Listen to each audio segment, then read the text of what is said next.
A dead body lies on the back of a truck. A massive exit wound reveals muscles torn to shreds. Stunned bystanders cannot believe what they are seeing. All they know is that a whale has exploded in a street.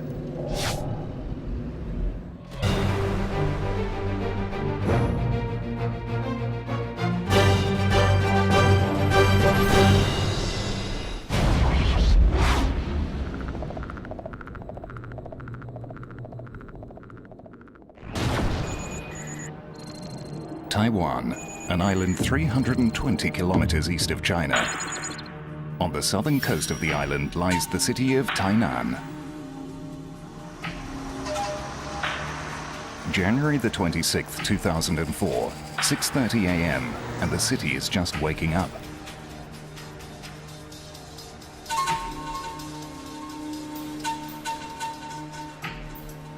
On Shimen Row, a supermarket prepares for another busy day. Just outside, a man rests after a big night out. A truck driver makes his way through the city streets, carrying an unusual load. A dead sperm whale weighing over 50 tons, which was washed up on the coast 48 hours ago.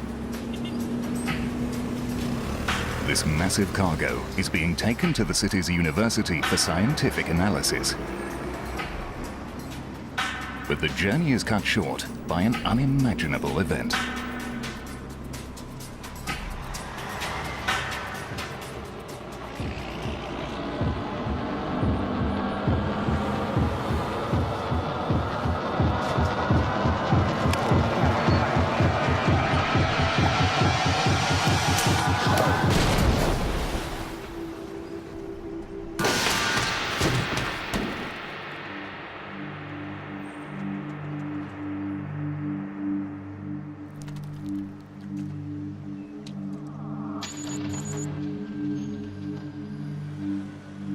Large parts of intestine, chunks of blubber, and liters of blood have exploded out of the sperm whale.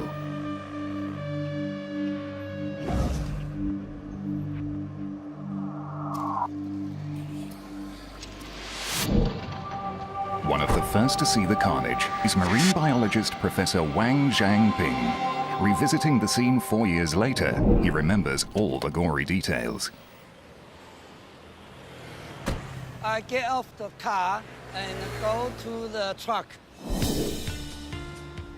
And I find the sperm whale broken, some intestine hanging in the body, and blood flowing in the ground. Every whale have blood.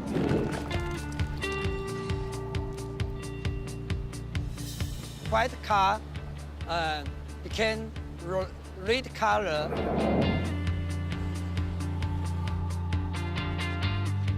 We find 3 parts intestine on the ground. People on the street look on in disbelief. Well, it's floating. Blood. It was spreading those organs like a disaster or a big murders happening here. Yeah.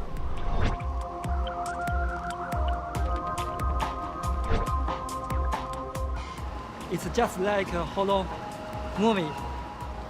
This whole window is blood. Most amazing thing I saw was all these blood and guts throwing along the road, really red, bloody mess. Eyewitnesses are overwhelmed by the stench of rotting flesh. I would never forget the smell in my lifetime. The smell very disgusting. It's like tons of fishes death on the road. Tons of fishes. Yeah.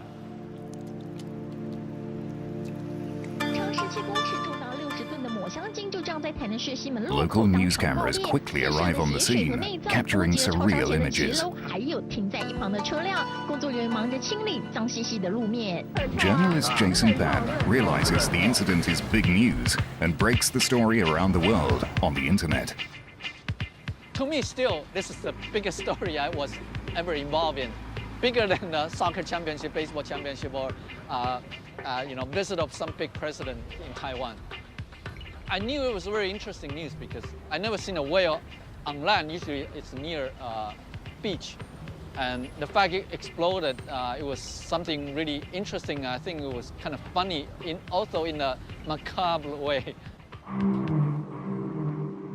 The scale of the carnage leaves some people to fear the worst.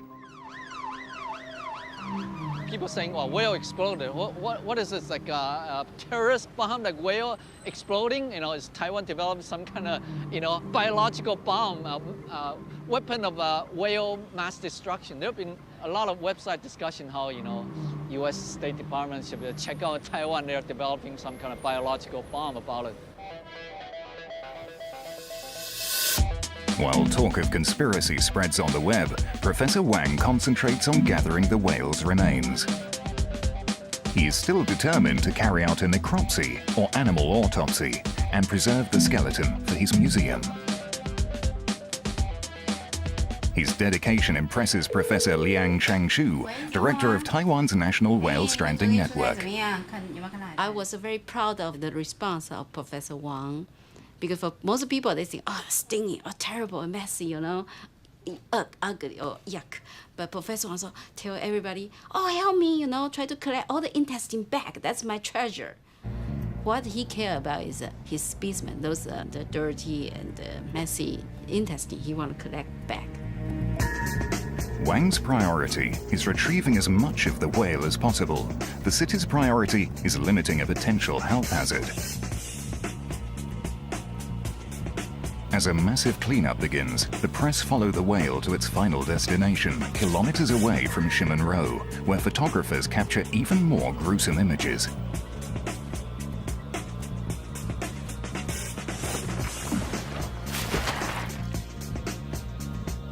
A makeshift canopy is erected over the whale since no building on the site is big enough to house a creature of this size. Just hours after the explosion, a team of scientists and volunteers begin their daunting challenge. We use 60 people and 10 days to dissect the sperm whale. The scale of their task is immense. Tons of blubber are peeled away, revealing layers of tough muscle. Massive organs, like the heart, are removed for laboratory analysis. Giant intestines are laid out near to the whale's body. Curious onlookers flock to see this gory and unforgettable scene. This sperm whale became very, very famous. The sperm whale skeleton is now a popular tourist attraction, and the explosion is now part of Taiwanese folklore. Yet the chain of events behind this extraordinary incident remained a mystery. Until now. A team of international experts have been put together to find an explanation. They're looking for a clue in this video archive, some of which has never been seen outside of Taiwan. All are searching for a piece of evidence lurking in the background, which could be the key to unlocking the possible trigger behind the exploding whale.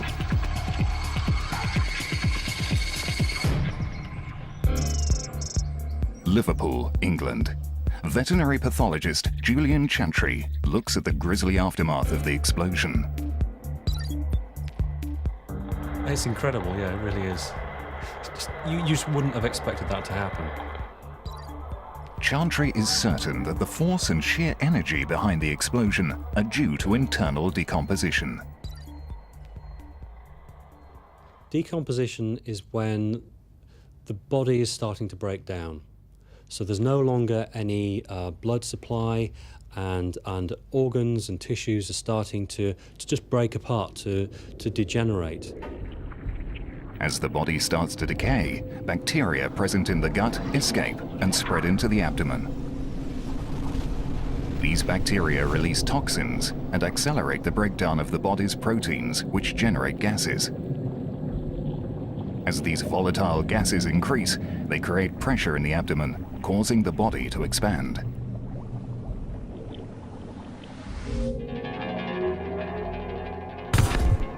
To demonstrate the effects of decomposition, Chantry carries out a necropsy on a farm pig that has died of natural causes. It may be smaller than a sperm whale, but the manner in which animals decompose is essentially the same in all species. So we've got this pig and it's died 3 days ago, and since then it's been rotting. The skin is becoming discoloured because you've got an escape of bacteria. They're spreading away from the gut then into the surrounding tissues and creating this green-blue coloration of the skin. As a byproduct, they're giving off gas as well. The biochemical reactions that produce the gas are at work in all of the pig's organs, especially the stomach and intestine. You heard the release of gas there. And this is a very small-scale model of how it would be in the whale. Obviously, the whale is many hundreds of times bigger, and the pressure buildup will be correspondingly greater. There would undoubtedly have been a buildup of gases inside the sperm whale. But is this natural process capable of causing such destruction? The whale's body parts strewn across the road tell a story of a violent explosion. Something must have detonated it, but what was the trigger? There must be more to this mystery than decomposition. Other factors never before investigated that help explain why the sperm whale in Taiwan blew up.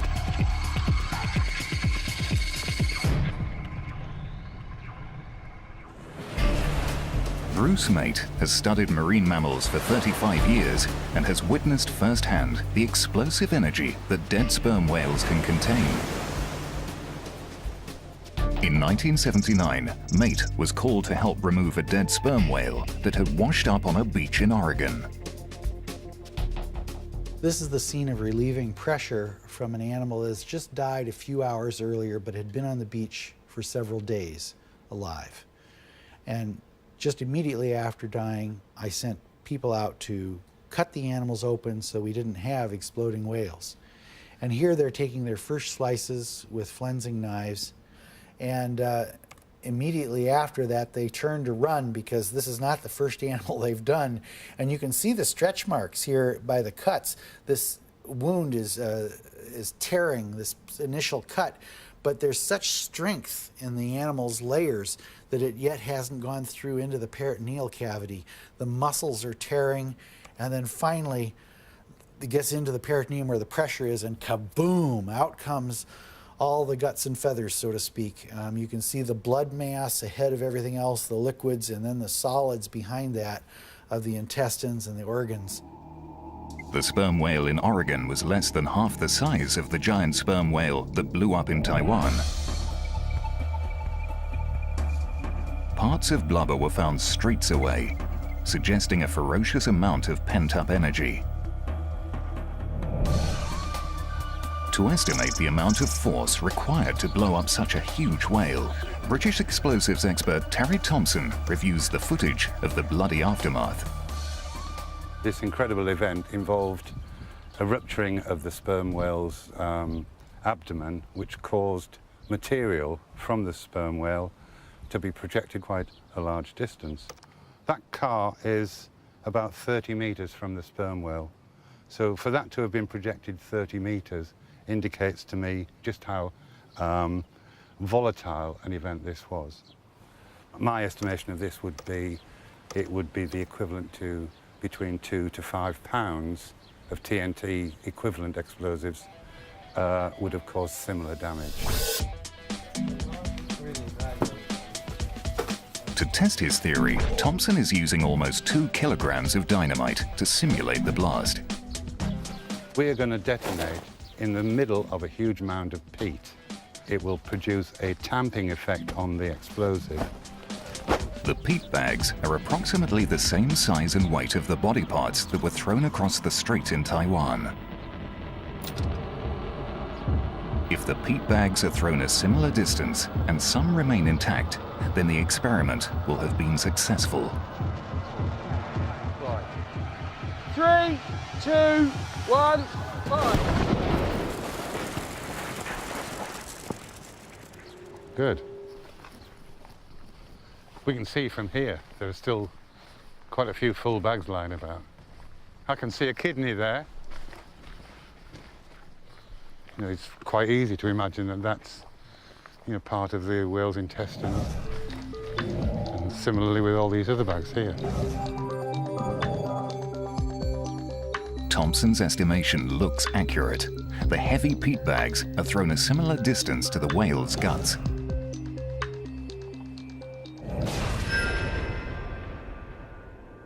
If anybody had been unlucky enough to be standing immediately adjacent to the vehicle when that happened, they would have suffered quite serious injury, perhaps even death.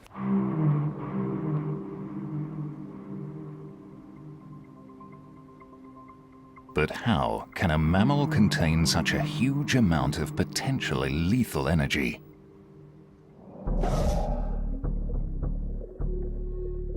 The sperm whale is an animal of extremes, uniquely adapted to resist massive amounts of external pressure exerted by the crushing ocean depths, where it dives for its food.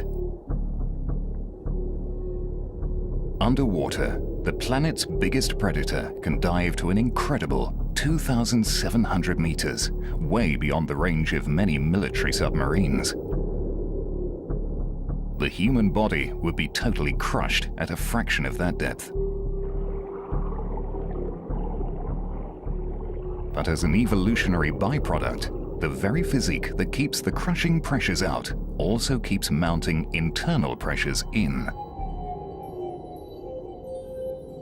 The same tissues that prevent them from being squashed from external pressure are the pressures that hold in this decomposition of gases. And when they're relieved quickly, it can be quite explosive. Given the exceptional tensile strength of the sperm whale, something must have weakened its almost indestructible exterior. The evidence shows that the vast amount of gore was jettisoned from the back of the whale.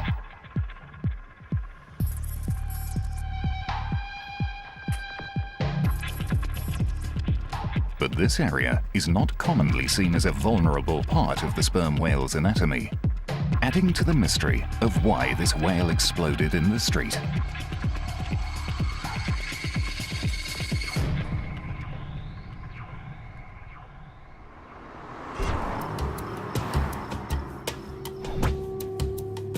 Marine scientists Paul Collins and Francis Galland study video footage of a giant sperm whale that exploded in a street in Taiwan. They are both intrigued by the location of the giant exit wound. And it's interesting, the break occurred almost along the center of the spine, the back, which is a very unusual spot for it to break and blow open. That's where you've got the backbone and a lot of musculature that holds all the organs in. So if the animal was completely intact and going to explode, you usually would see it blowing out of the belly, where there's more pressure from the guts and it's a weaker body wall, or out of the mouth. So I'm assuming there must have been something that compromised the back of the animal there. So, what could have possibly damaged this section of the sperm whale? The experts look at video footage captured 48 hours before the explosion, when a strange object is spotted in the water near an oyster farm 80 kilometers north of Tainan. It is a gigantic sperm whale, and it appears to be alive. Fishermen see its tail, known as the fluke, moving in the water.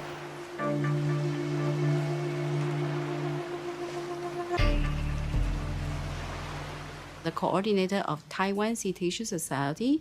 She got a phone call in the early morning, and the people told her this whale, the fluke, still flapping. Okay, that's the message she reported to me. So I thought, oh, okay, and what can we do? It's so big. The whale becomes an urgent priority, and Professor Wang is in charge. When I hear the news, I'm excited and surprised. A big sperm whale stranded in Taiwan. Wang heads up a whale rescue team. But when they arrive at the scene, they discover the whale is dead. There are no obvious signs of the cause of death, and the carcass looks relatively fresh. In the water, the dorsal hump section, from where the guts and blubber exploded, looks intact, suggesting the damage may have occurred after the sperm whale died.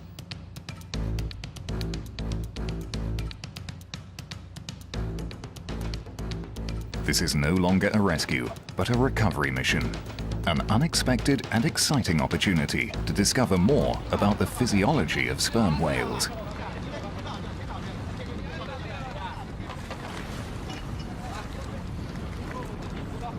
Professor Wang must decide what to do with this giant specimen. It was the biggest sperm whale I ever seen. Wang is given the green light to retrieve the whale from the water, carry out a full post-mortem known as a necropsy, and preserve the skeleton at the University Museum in Tainan. The whale's death is a rare opportunity to learn about one of the planet's most impressive creatures.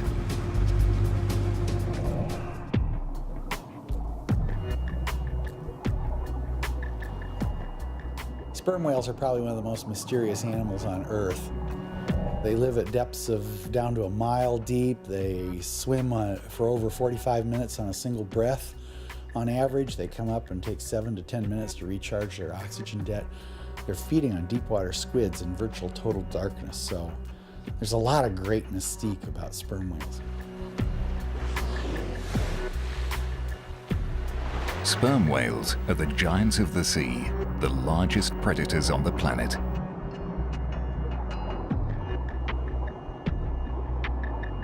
They reach lengths of over 18 meters and can weigh more than 55 tons.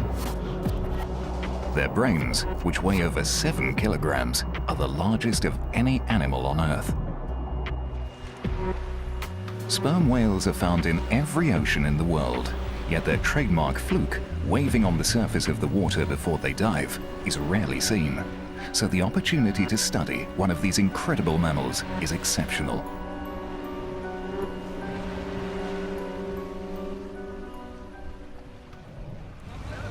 But getting this sperm whale out of the water is a logistical headache for Professor Wang and his team, requiring delicate handling and heavy lifting equipment.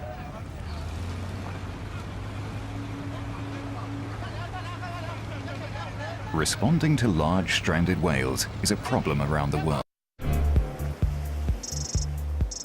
Marine scientists Paul Collins and Francis Galland have worked extensively with stranded marine mammals off the coast of California.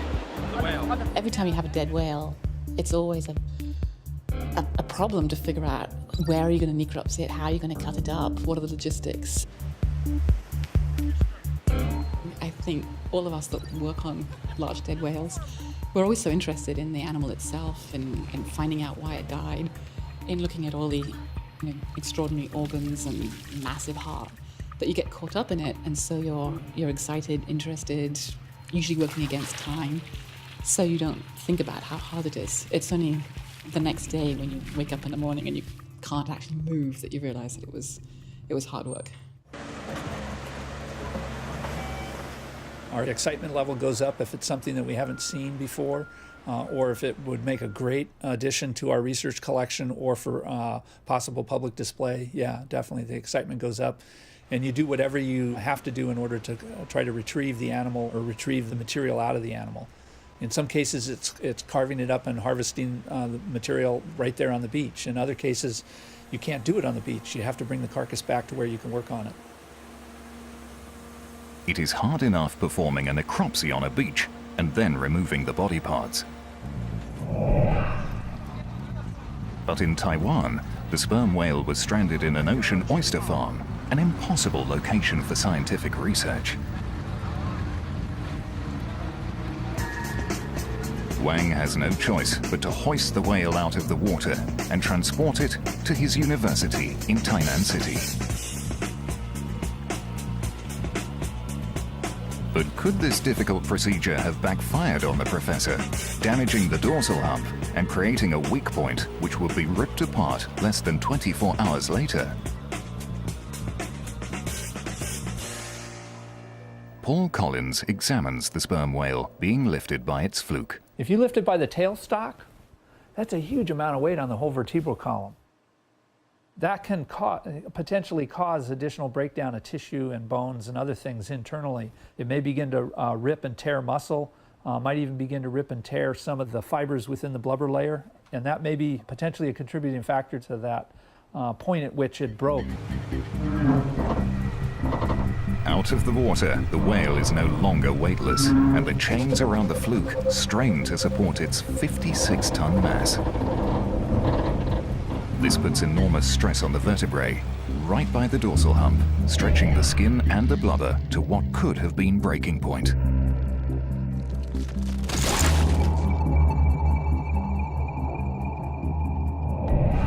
The whale is too heavy for the cranes, and eventually this lift is called off. We use 2 40-ton cranes to lift the sperm whale, but in fail because the sperm whale too heavy. So we change another 120-ton crane.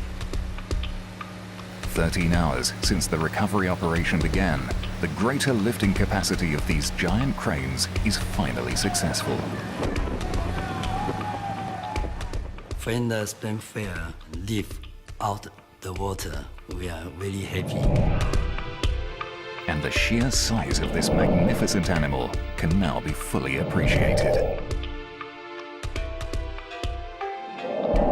Sometimes it's hard to tell people, how big. If you tell, oh, the whale is 10 meters or 12 meters, people say, oh, yeah. But once you get close to that creature, you just feel, you compare how little you are and how big is the whale.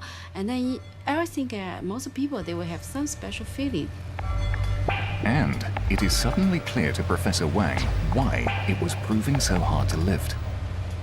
When the sperm whale in water, most body under the water, I imagine just 20 tons. But after we lift it out, we find it more than 50 tons.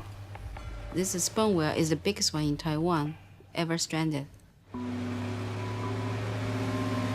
The subsequent attempts to lift the whale could have put even more stress on the dorsal hump area. And the positioning of the cable wrapped near the tail section of the whale could also be a key culprit. Oh, here's the photo that really tells the story. There are 2 cranes, and there are only 2 wires suspending the animal.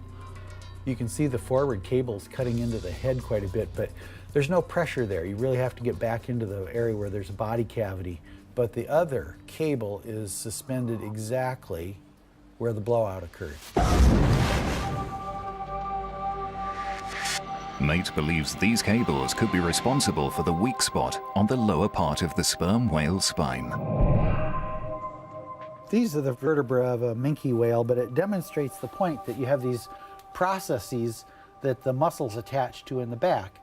And when a cable goes around an animal is cinched down tightly, there's the opportunity for it to come down between the vertebral elements and cut through some of the important integument that might make that a likely place for pressure to leave the body. And particularly at the back of the animal, behind the dorsal hump, where it's already the thinnest part of the body, damage to this area from the cable lifting and the original lift at the wharf may have been what made that area weak to blow out in the back. they had a hold of a time bomb. Could these cables have caused enough stress on the dorsal hump to trigger the bloody events at Shimon Row? Or are there yet more pieces in this puzzle which might explain the cause of why this enormous creature exploded in the street?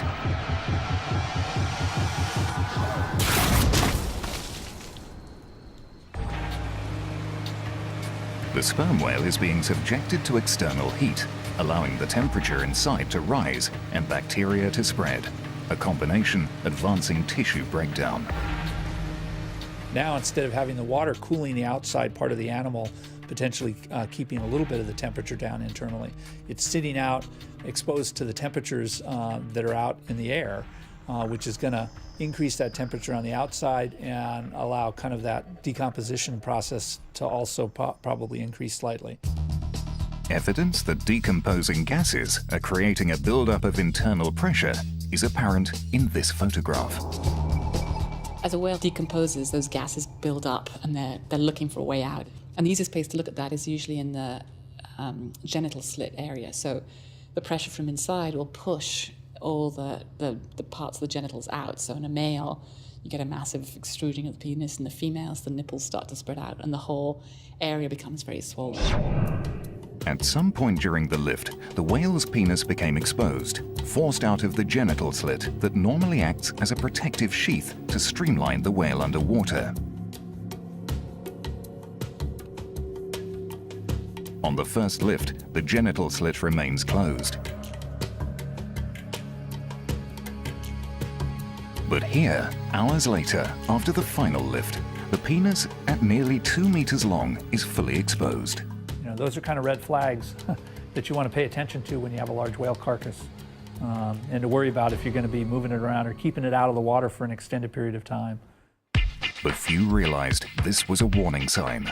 For the masses who turned out to see this monster from the deep, the penis became the main attraction. Very big, large, and local people were very fascinated. And some went and tried to touch it. Many men, they look at it, they say, wow, 这真厉害, 这很厉害. They say, wow, this is amazing, this is impressive. They've never seen anything like it.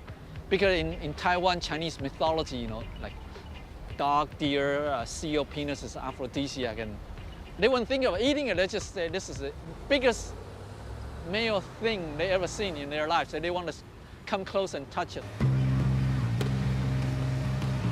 A flatbed truck is hired to transport the whale to nearby Cheng Kung University in Tainan for a full necropsy. But once again, the whale's immense size proves overwhelming. When we put the sperm whale in the truck, it's too small, so the truck crash. So we change a big one, 100-ton truck.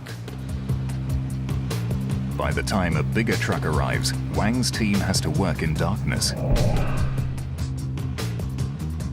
The difficult task of securing the whale onto the flatbed may have contributed to the buildup of pressure inside the whale. Tying an animal down firmly in order to hold it on a truck definitely puts a lot more tension and pressure on that overlying blubber layer, forcing down pressure onto the internal thoracic and abdominal cavities, which the pressure just builds in a less amount of space. It's going to get higher and higher tension underneath that, and is eventually going to blow. The cables themselves, used to strap down the whale on the flatbed, could possibly have compromised the tail section. I'm going to guess that when they ratcheted the cables down to hold the animal, that the one that was farthest to the back on the truck, or just the weight of the flukes moving around at the back of the truck, caused a break through in one of the thinnest areas to the peritoneum, the inner body cavity, and that made it a thinner escape area for pressure. Because of the late hour, the whale is held overnight outside a Coast Guard inspection station. Inside, an associate of Professor Wang, Mr. Lin, and the truck driver are resting.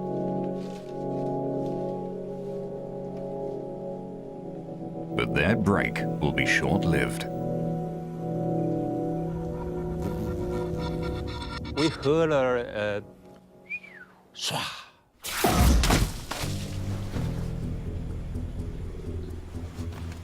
So the Coast Guard on duty and the driver and me go out to find what happened. 哇，怎么都是血呀？哎，刚刚到门街了，娘了。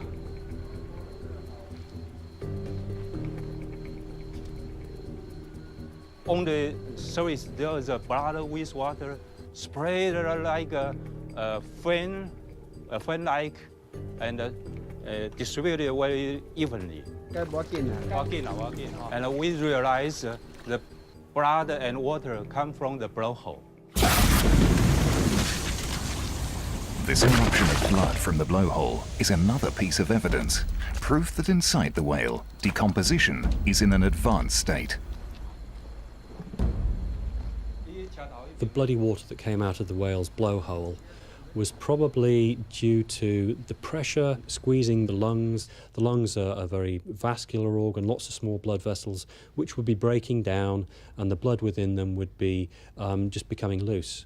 And the pressure may have led to some of this degenerating blood being blown out of the blowhole. In the whale, decomposition accelerates like a runaway train. The faster internal tissues and organs deteriorate, the faster bacteria spread, breaking down the body's proteins and generating even more gas, increasing the pressure in the abdomen and intestines. As pressure builds, all the energy searches for an escape. Just like the penis, the release of body fluid from the blowhole is a warning sign.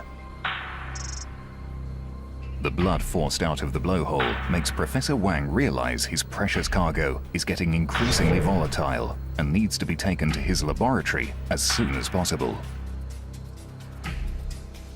I worry about moving the sperm whale, but we had to do it. Wang needs to get through the city while it is quiet and cool, but his plan is thwarted. His immense cargo cannot be accommodated at his university. Plan B entails hauling the massive animal to a conservation area on the opposite side of the city. It's now daylight and the temperature is rising. The whale is at breaking point. The pressure within has risen to an astonishing level. And at Chimon Row, Professor Wang runs out of time.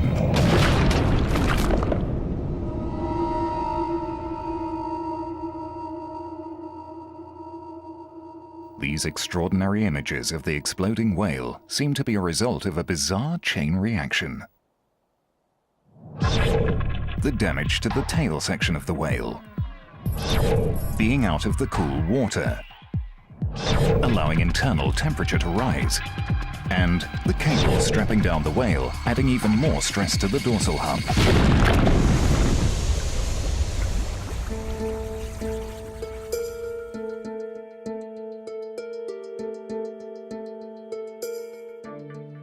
This seems to be an open and shut case, until a new scientist joins the investigation. An expert with a brand new brief that has not yet been considered.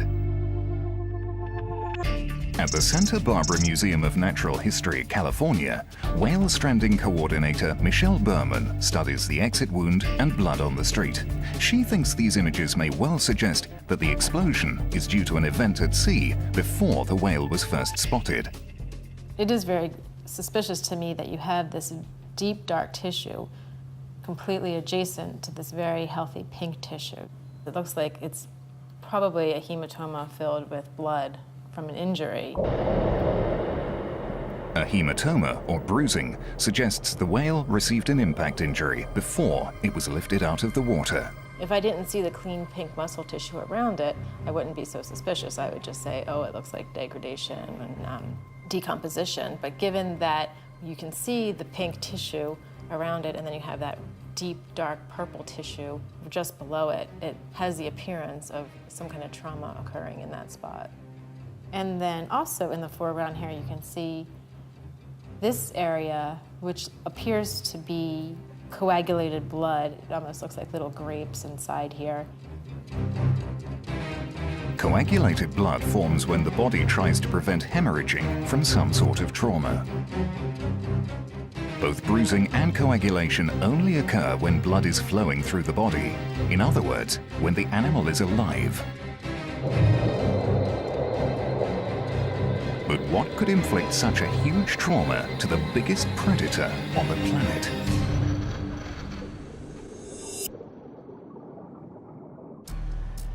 The investigation into why the whale exploded has a new theory: trauma inflicted while the mammal was still alive. In the ocean, a sperm whale as big as this has no natural predators. But they, like all marine mammals, can suffer fatal injury inflicted by commercial shipping vessels. Most of these large tanker ships now have a very large bulbous metal projection off the bow of the ship that actually rides underneath the water.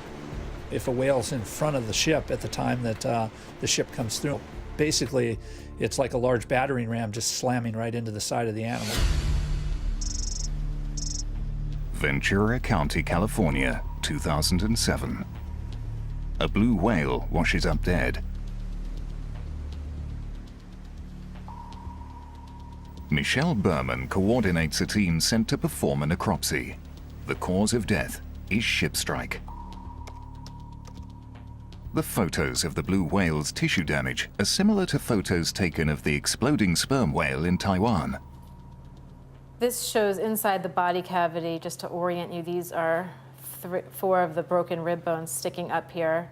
The point of impact is probably directly on this area. The bow of the boat probably hit directly here, and you can see this darkened, deep, dark purple tissue. Looks very similar to the muscle tissue hanging off of the sperm whale, all an indication of trauma to that area. And down in the base here, you can see all of this coagulated blood, very similar in appearance to the blood of the sperm whale that was on the streets. The similarities in the 2 injuries are striking. But of all the marine mammals, sperm whales have a capacity to avoid ship strike.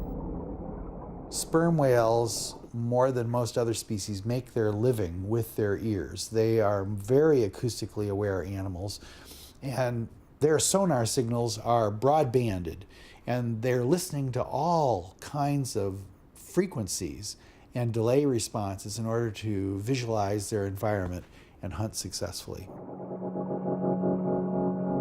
No matter how good their hearing, sperm whales may at times be less aware. New evidence suggests sperm whales are most at risk whilst recuperating on the surface of the ocean after a deep dive. Dr. Luke Rendell captured these extraordinary images while studying sperm whales off the coast of Chile. The first phase of this footage shows what a sperm whale normally does when it's alert. As we get close alongside the boat, this whale reacts. There it goes. It does what we call a banana. Bends its body like that in preparation for moving around. Rendell's theory, backed up by these images, is that sperm whales sometimes sleep after deep dives. These guys coming into shot now don't respond at all.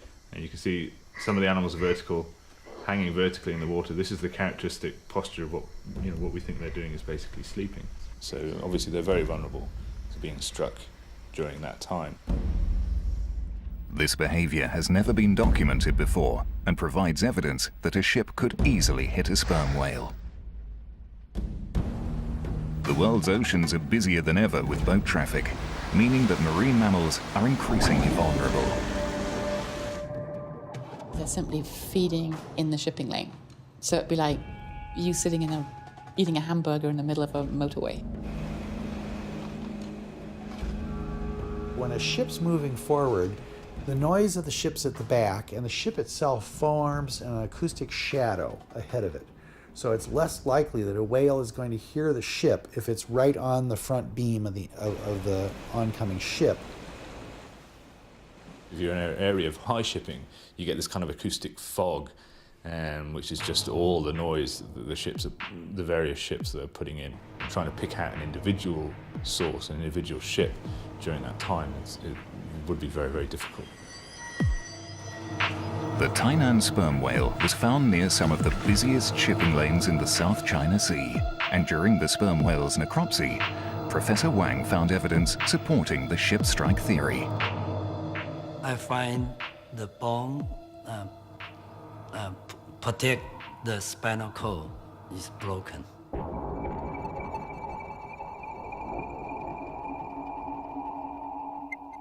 I think maybe something big crush it. The ship strike theory sheds new light on the mystery of why the sperm whale blew up in the street. A blunt blow from the bow of a ship to the back of the animal would have caused severe internal trauma, causing a weak point in the dorsal hump area without any signs of external damage. The discoloration of the muscles and tissues in this section is very similar to the confirmed ship strikes of blue whales in California. Combined with the recovery operation, cables cutting into the dorsal hump area and cables strapping down the whale too tightly on the flatbed truck would have made this weak point even more vulnerable. A ship strike at sea seems to be the main culprit. But all these components are likely accomplices, triggering